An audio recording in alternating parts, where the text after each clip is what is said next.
आज हम आपको जो है यहाँ पे रैंडम वेरिएबल को जो है एक्सप्लेन करेंगे स्टैटिस्टिक्स के अंदर। रैंडम वेरिएबल का बेसिकली मतलब होता है एक वो वेरिएबल की जिसकी वैल्यू जो है जितने भी ट्रायल्स आप परफॉर्म करते हैं वैल्यू कोई भी आती है, लेकिन वो वैल्यू जो है आती है पॉसिबल आउटकम से। यानी जो आउटकम्स हम लोगों ने तय करके रखे होते हैं सिंपल अल्फाजों में, उनमें से ही वो वैल्यू जो है उस वेरिएबल के अंदर आती है। ईच टाइम जब भी हम ट्रायल परफॉर्म करेंगे हमें ये नहीं पता कि वैल्यू कौन सी फिक्स्ड आएगी। अगर हम लोगों ने वैल्यू पॉसिबल आउटकम रखे 1 2 3, हो सकता है उसकी वैल्यू फिर 1 आ जाए, हो सकता है उसकी वैल्यू अब 2 आ जाए, फिर हो सकता है 1 आ जाए फिर 3। यानी कोई बेसिक पैटर्न नहीं होता, लेकिन इतना हमें पता होता है कि जो उसकी वैल्यूज़ का ताल्लुक है वो पॉसिबल आउटकम्स के थ्रू है। हम आपको ये जो है एक एग्जांपल के थ्रू समझाते हैं। जैसे आप देख सकते हैं एक फेयर कॉइन होता है। जब हम एक कॉइन को फेंकते हैं तो उसके अंदर दो चांसेस होते हैं, या तो हेड या टेल। अब मान लीजिए कि जो एक हमारा रैंडम वेरिएबल होगा वो इस तरह होगा कि वो कहते हैं कि मुझे हेड्स चाहिए, लेकिन टोटल नंबर ऑफ हेड्स होने चाहिए या हेड। तो इसके सिर्फ दो ही चांसेस होते हैं यहाँ पे कि या तो हेड, अगर हम लोग कॉइन को एक बार फेंकेंगे, या तो हेड होगा या नहीं होगा। कि जाहिर सी बात है जब भी हम लोग कॉइन को जो है एक बार फेंकेंगे तो चांसेस तो है कि जहाँ पे हेड हो सकता है वहाँ पे टेल। तो अगर टेल हुआ तो इसका मतलब हेड होगा 0, हेड हुआ तो हेड हुआ 1। तो इस तरह जो है ना हम लोग इसको कह सकते हैं ये आपका है एक रैंडम वेरिएबल। अब आगे जो है ना हम लोग इसके एक और एग्जांपल के थ्रू आपको समझाते हैं। मिसाल के तौर पे यहाँ पे आप देख सकते हैं कि मैंने एक सेट किया कि एक प्रोसेसिंग टाइम जो प्रिंटर लेता है किसी भी एक पेज को प्रोसेस करने का, वो हो सकता है 1 से 1.3। यानी एक्स की वैल्यू कभी आ सकती है एक पेज के लिए 1.2, कभी 1, कभी 1.3, 1.25, लेकिन कभी 1.4 या 0 नहीं आएगी। ये चीज़ अब आपको आगे जाकर समझ आएगी। अब रैंडम वेरिएबल जो है वो 2 टाइप्स के होते हैं, जिनमें एक टाइप है डिस्क्रीट वेरिएबल की, एक टाइप है कंटिन्यूस वेरिएबल की। इसकी जो है ना मैं आपको डेफिनेशन सिखाता हूँ। सबसे पहले हम लोग डेफिनेशन की तरफ आ जाते हैं डिस्क्रीट वेरिएबल की। वो रैंडम वेरिएबल कि जो एक तरह से इधर फाइनाइट और countably infinite number of possible outcomes से कंसिस्ट करता होगा। यानी सिंपल आसान लफ्ज़ों के अंदर जो है ना हम एक ऐसे रैंडम वेरिएबल या वेरिएबल की बात करें कि जिसका जो आउटकम हो सकता है, यानी जो इसका आउटकम आने के चांसेस हैं वो फाइनाइट है। जैसे हम लोग हेड टेल की सूरत में कह सकते हैं कि या तो हेड हो गया या टेल फाइनाइट है, या काउंटेबली इनफाइनाइट। काउंटेबली इनफाइनाइट का बेसिकली मतलब हुआ कि उस पर जो है ना एक तरह से सम प्रोबेबिलिटी लग जाती है कि ये आपको मैं एग्जांपल के थ्रू समझाता हूँ। बस इतना आप समझ लीजिए कि होती वैल्यूज़ इनफाइनाइट है, यानी हमें नहीं पता किधर तक, हमें पता है कि जब हम उन्हें काउंट कर सकते हैं कि उन्हीं वैल्यू में से कोई एक वैल्यू रैंडम वेरिएबल के अंदर आएगी। तो अगर उसके अंदर ये दो में से कोई एक एबिलिटी है, यानी या तो वो फाइनाइट हो या जो आउटकम्स हो उसके अंदर पॉसिबल आउटकम्स या तो फाइनाइट हो या इनफाइनाइट हो, तो लेकिन हम काउंट कर सकें। हम आपको एग्जांपल के थ्रू समझाते हैं। वो जो है ना हम आपको डिस्क्रीट वेरिएबल की एग्जांपल देते हैं। मिसाल के तौर पे जैसे आप जानते हैं कि जो नंबर ऑफ रोड एक्सीडेंट्स हैं 1 किलोमीटर डिफेंस रोड पे वो है, ये एग्जांपल है बेसिकली कि वो पूछ रहा है कि जो लाहौर में जो डिफेंस रोड है 1 घंटे के अंदर जो है ना किसी भी 1 किलोमीटर का, यानी अगर मान लीजिए कि सड़क है 5 किलोमीटर तक, तो मैं अपनी तरफ से कोई भी सेट कर सकता हूँ, जैसे पहला किलोमीटर या दूसरा जो पहला किलोमीटर या तीसरा, उनमें जो फिर नंबर ऑफ एक्सीडेंट्स हैं वो कितने होते हैं। ठीक है ना। तो हमें पता है ये एक तरह से ये फाइनाइट है कि पॉसिबल आउटकम्स हो सकते हैं भाई इस सड़क में कितने एक्सीडेंट्स हो सकते हैं या इस सड़क में, लेकिन ये फाइनाइट है क्योंकि आखिर में पता है कि किलोमीटर की जगह फिक्स होगी। तो ये चीज़ शो करती है कि ये होगी एक डिस्क्रीट वेरिएबल की एग्जांपल। फिर हम आ जाते हैं दूसरी एग्जांपल के जो है काउंटेबल इनफाइनाइट। मैं कहता हूँ कि number of road accidents on any, और पूरे डिफेंस रोड पे अगर वो थी 5 किलोमीटर, तो मैं बात करूँ 5 किलोमीटर पूरे, यानी कि बेशक वो हम लोग 1 किलोमीटर के हिसाब से 5 पार्ट में डिवाइड कर सकते थे।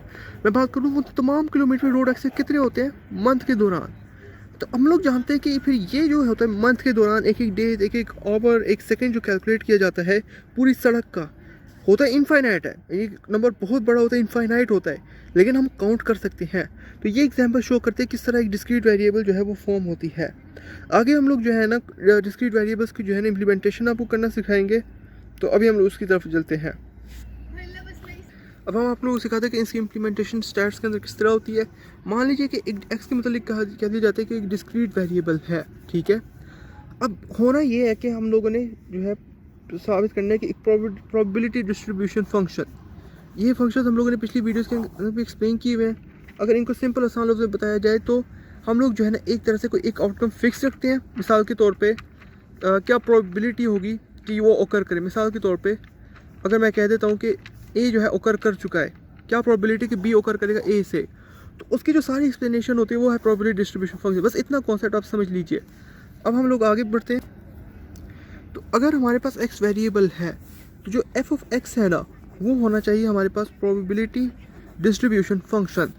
उसके फिर दो केसेस हैं जो सेटिस्फाई करने चाहिए एफ एक्स को, अगर वो हम प्रोबेबिलिटी डिस्ट्रीब्यूशन फंक्शन के तौर पे क्वालिफाई करें।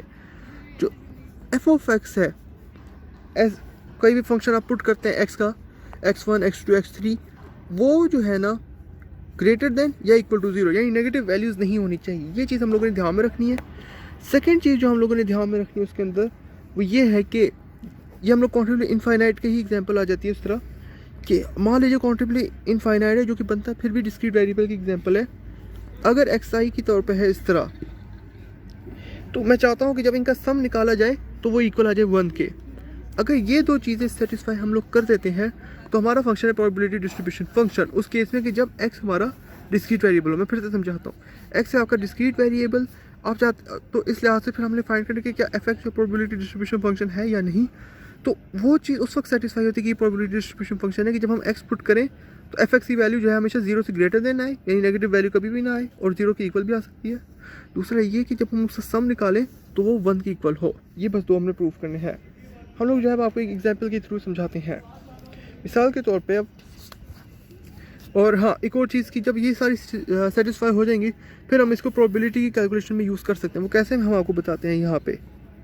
अब मान लीजिए कि एक फेयर कॉइन था जिसको 2 टाइम्स तो 2 बार फेंका जाता है। अब हमें पता है कि जो नंबर ऑफ आउटकम्स हम इस तरह सेट करना चाहते हैं कि फेयर कॉइन को 2 बार फेंका गया, नंबर ऑफ हेड्स कितने हैं उसके अंदर, ये हम लोग ये डिटरमिन करना चाहते हैं।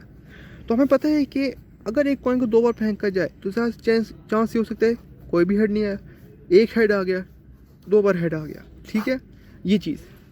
तो जो फंक्शन होता है एफ एक्स कैलकुलेट करने का तरीका वो इस तरह होता है कि सबसे पहले टोटल कितने आउटकम्स हो सकते हैं।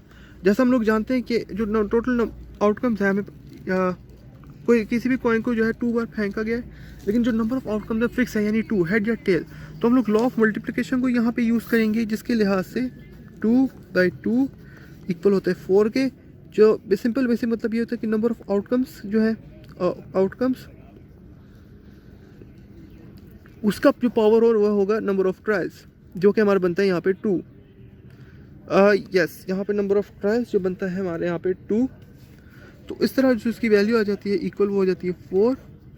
फिर जो ऊपर फॉर्मूला आ जाता है वो होगा कॉम्बिनेशन का। अब कॉम्बिनेशन के फॉर्मूला को यूज़ करने का तरीका ये है कि पहले हम लोग सी, अब जो इसके ऊपर होगी वैल्यू वो होगी मैक्सिमम, क्योंकि हम फाइंड करना चाहते हैं कि मैक्सिमम हेड्स जो है 2, इसलिए ऊपर आएगा 2। अब वो कोई भी फंक्शन हो सकता है, हेड एक किसी भी मरतबा नहीं आ सकता है, एक मरतबा 2 मरतबा, तो यहाँ पे एक्स।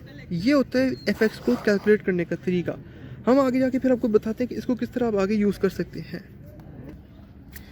तो अब इसको मज़ीद सॉल्व करने का तरीका यहाँ पे अब ये होगा कि हम लोग एक टेबल बना लेंगे, फिर हम लोग एफ एक्स को पुट कर लेंगे। अब वैल्यू हमारे पास कोई भी हो सकती है यहाँ पे, ओके। तो 0 1 2, यानी हमें पता है कि नंबर ऑफ एक्स कितने हो सकते हैं। जो फॉर्मूला हमने आपको दिखाया यहाँ पे जो कि इक्वल इसका होता है कि 2, क्योंकि हमें पता है मैक्सिमम हमारे हेड्स आ सकते हैं 2 सी एक्स, और लॉ ऑफ मल्टीप्लिकेशन के थ्रू हम लोगों ने फाइंड कर लिया। उनकी वैल्यूज़ को जब हम इधर पुट करेंगे तो बेसिकली उसकी वैल्यू इस तरह बनती है 4 डिवाइडेड बाई सी 2 एंड 0।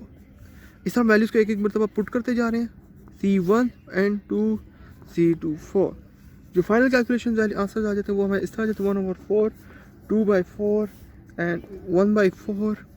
जब हम इन सबको आपस में प्लस कर देते हैं ना तो हमारे पास जो सम आता है ना इसका एक्स आई का वो आता है 1। तो ये चीज़ शो करते हैं कि प्रोबेबिलिटी डिस्ट्रीब्यूशन फंक्शन के तौर पे जो पहला केस था कि सम 1 आए वो सेटिस्फाई हो गया, और हम देख सकते हैं इनमें से कोई भी जो है 0 से लेस देन नहीं है, नेगेटिव नहीं है।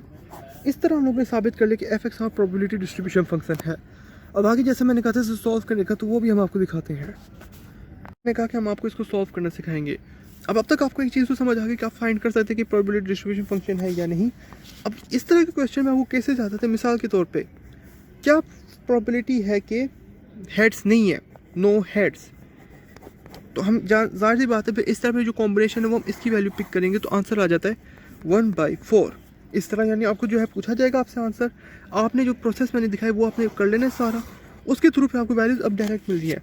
अगर वो कहते हैं कि हेड जो है सिर्फ 1 है, सिर्फ 1 हेड ओनली, यानी हेड ज़्यादा से ज़्यादा सिर्फ 1 हो सकता है, तो आंसर आपके पास आ जाता है 2/4। फिर एक सिचुएशन ऐसी भी आ सकती है जब वो पूछे कि भाई एक से ज़्यादा हेड्स नहीं है, यानी हेड 0 भी है और 1 भी, ऐसे केसेस के अंदर आपने इन दोनों की वैल्यूज़ को जो है ना फाइंड करके प्लस कर देना है। तो बेसिकली इस तरह बनेगा 2/4। इस तरह कहते हैं एग्जैक्टली अगर 2 हेड्स हैं तो फिर आपने आंसर दिखा दे। तो ये है बेसिकली प्रोबेबिलिटी को सॉल्व करने का तरीका। मैं आपको एक प्रॉपर मेथड दिखाता हूँ जिससे मैंने सॉल्व किया ताकि उससे आपको और अच्छे से समझ आए। ये क्वेश्चन मैंने पहले से सॉल्व किया हुआ था, लेकिन इस क्वेश्चन में वही रेफरेंस है, बस फ़र्क इतना है कि अब मैं कॉइन को 3 बार फेंक रहा हूँ। अगर मैं कॉइन को 3 बार फेंक रहा हूँ तो ऑब्वियसली बात है कि हेड आने के चांसेस जहाँ 0, 1 और 2 है वहाँ 3 टाइम हेड्स भी आ सकता है। और जैसा मैंने आपको सिखाया कि चूँकि मैक्सिमम हेड्स 3 है तो इसलिए हम लोग ऊपर 3 लिखेंगे। अब केसेस कोई भी हो सकते हैं कि हेड 0 बार भी आ सकता है, 1 बार भी आ सकता है, 2 बार भी और 3 बार भी। उम्मीद करते ये चीज़ आपको समझ आती होगी। और जैसा मैंने प्रोबेबिलिटी आपको लॉ ऑफ मल्टीप्लिकेशन के थ्रू सिखाया था कि अगर नंबर ऑफ आउटकम्स आपको पता है फिक्स्ड है तो नंबर ऑफ ट्रायल्स के साथ आपने बस मल्टीप्लाई करते हैं 2/3 जो बनता है 8, इस तरह हमने डिवीजन। और आप जैसे देख सकते हैं सबको प्लस करके हमारे पास आंसर आ जाता है 1। अब इसको जो सॉल्व करने का तरीका है जो मैं दिखाऊंगा वो ये है कि मिसाल के तौर कहते हैं अगर एक हेड ओकर करता है, सिर्फ एक हेड, 1 हेड ओकर, तो इस लिहाज से सिर्फ आपने इसकी वैल्यू को पिक कर लेना है। और 1 हेड ओकर कि अगर वो कहते हैं सिर्फ 1 हेड ओकर है तो सिर्फ और सिर्फ आपने इसकी वैल्यू को पिक कर लेना है। तो यही चीज़ वैल्यू आपको दिखा रही है कि सिर्फ एक हेड। अगर पूछते नहीं एटलीस्ट 1 हेड, तो एटलीस्ट 1 हेड के अंदर मैंने यहाँ पे दिखाया हुआ है कि तरीका बहुत सिंपल सा है। वो ये है कि एक हेड एक बार भी आ सकता है, 2 बार भी आ सकता है, 3 बार भी, लेकिन 0 वाला हेड नहीं है। इस तरह सबकी जो वैल्यू जो हमने यहाँ पे फाइंड की थी उनको हम लोगों ने यहाँ पे प्लस कर लिया और इसका आंसर आ गया। प्रोबेबिलिटी ऐसी भी आ सकती है कि दो से ज़्यादा हेड्स नहीं होने चाहिए, आई मीन 2 से ज़्यादा हेड्स नहीं होने चाहिए, 2 से ज़्यादा या 2 तक उससे ज़्यादा हेड्स नहीं होने चाहिए, 3 हेड्स नहीं होने चाहिए। उस लिहाज से हमने प्लस कर लिया। तो पॉइंट ये है कि जब आप इस तरह फाइंड कर लेते हैं ना तो आपको केसेस में कई सारे पूछ सकते हैं, वही मुझे बताओ कि 2 हेड्स कैसे इस तरह, तो आपने बस प्लस कर देना है। अगर वो होता है ना कि दोनों को इंक्लूड करना ज़रूरी पड़े, नहीं तो सिर्फ सिंगल में ही, अगर जाहिर सी बात है वो पूछता है ना एग्जैक्टली 2 हेड्स है तो सिर्फ हमने इसको पिक कर लेना, बाकियों को नहीं पिक करना। तो ये है सॉल्व करने का तरीका। अगली वीडियो में हम लोग कंटिन्यूस वेरिएबल के मतलब सिखाएंगे उसको कैसे सॉल्व करते हैं।